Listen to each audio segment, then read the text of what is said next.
Il est fait allusion au chapitre 8 du livre du Lévitique, du pouce.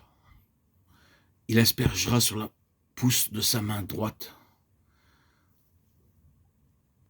Lévitique 8, 22, 24. L'oreille premièrement, la main ensuite.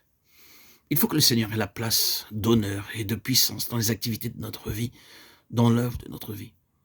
Tout ceci peut paraître très élémentaire, mais il nous faut écouter en ceci la voix du Seigneur. Le point est que dans tout ce que nous faisons, ce que nous avons l'intention de faire, dans tout notre service, il doit y avoir la mort au moi. Pas de service pour soi, pas de service pour le monde, pas de service pour notre propre gratification, notre plaisir, notre avantage, notre honneur, notre gloire, notre position, notre exaltation, notre réputation. Dans la mort de celui qui s'est donné pour nous, nous sommes morts à tout cela. Et désormais, notre main, dans tout ce qu'elle fait, elle peut avoir à travailler dans les affaires de ce monde, à faire une multitude de choses peu intéressantes et d'un caractère très ordinaire.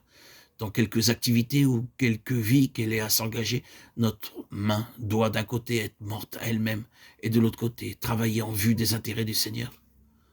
Tout ce que ta main trouve à faire avec ta force, fais-le. Ecclésiaste 9, 10.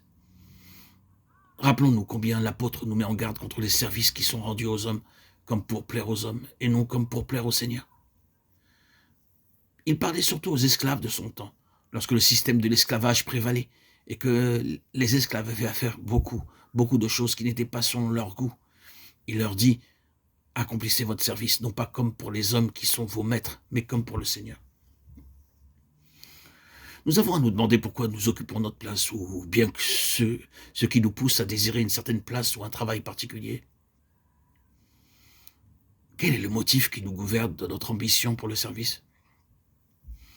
Il faut que nous puissions dire devant Dieu que toute considération personnelle ou mondaine est morte, et que désormais notre service sera accompli non seulement sans répugnance ou pure résignation, mais que nous nous donnerons joyeusement à la tâche que nous avons à remplir en nous appliquant à faire les choses difficiles, pénibles, désagréables et peu intéressantes, même pour le plaisir du Seigneur. Écrivez ces paroles dans votre cœur. Le Seigneur ne veut pas, en vérité, il ne peut pas vous élever et vous donner quelque chose d'autre, de plus utile, de plus profitable, de plus glorieux pour lui-même, avant que dans cette place et dans ce travail moindre, mesquin, méprisé, ennuyeux, peut-être même révoltant, où vous n'ayez rempli votre service entièrement comme pour lui, même s'il signifie une crucifixion de soi continuelle. C'est le chemin de la promotion, c'est le chemin par lequel nous arrivons dans une position où le Seigneur reçoit davantage de nos vies que nous ne le supposons.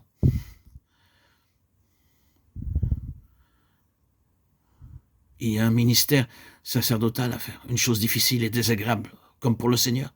Mais nous ne voyons pas, au moment où nous le faisons, que nous sommes des prêtres. L'idée d'être saints d'un éphod, de lin, au moment où nous frottons des parquets, où nous lavons la vaisselle, et faisons d'autres choses de ce genre, est bien loin de notre imagination. Et cependant, il y a un témoignage rendu qui est réel, et dont vous n'avez peut-être pas conscience. Il peut venir un jour à la lumière. Quelqu'un dira peut-être, j'ai eu la preuve que Jésus-Christ est une réalité, simplement en voyant la manière dont vous faisiez ce que vous n'aimiez pas naturellement.